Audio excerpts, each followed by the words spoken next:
আসসালামু আলাইকুম সুপ্রিয় শিক্ষার্থীরা। দেখো এখানে আমি নিয়ে এসেছি তোমাদের 2.2 এর 3 নং প্রশ্নের সমাধান। দেখো দেওয়া আছে a equal to 1 2 b equal to 2 5 হলে p of a intersection b এর সদস্য সংখ্যা নিচের কোনটি। এখানে আমাদেরকে সর্বপ্রথম যে কাজটি করতে হবে সেটা হচ্ছে p of a intersection b বার করতে হবে। এখানে দেওয়া আছে a equal to 1 2 b equal to 2 5, তাহলে আমরা a intersection b বার করি।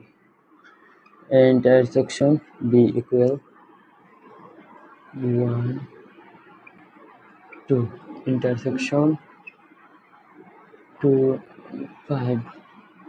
দেখো ইন্টারসেকশন বি সেটের উপাদান হচ্ছে, এখানে আমরা জানি ইন্টারসেকশনে দুই সেটের উপাদানে যেটি কমন, অর্থাৎ দুইটাই সেটেই আছে যে উপাদান সে উপাদানই হবে, অর্থাৎ এখানে 2 আছে এখানেও 2 আছে, অর্থাৎ ইন্টারসেকশন বি সমান হবে 2।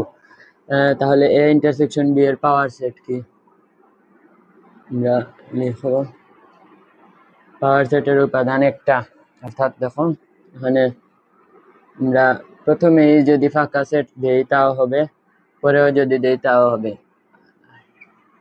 দেখো আমরা এটা কিভাবে হলো কিনা যাচাই করি। আমরা জানি 2 টু দি পাওয়ার n হচ্ছে পাওয়ার সেটের সূত্র, মানে উপাদান সংখ্যা 2 টু দি পাওয়ার n, এটা হচ্ছে n, উপাদান সংখ্যা n মানে একটি, n একটি, তাহলে equal to 2 to the power 1 equal 2। দেখো এখানেও এসেছে দুইটি উপাদান, অর্থাৎ এটা আমাদের হয়েছে। এখন আমরা দেখো সদস্য সংখ্যা, এখানে দেখো 2 আছে, ফাঁকা সেট আছে, এখানে আমাদের ফাঁকা নেই, 2 আছে, অর্থাৎ এটাই হবে তোমাদের উপযুক্ত প্রশ্নের সমাধান।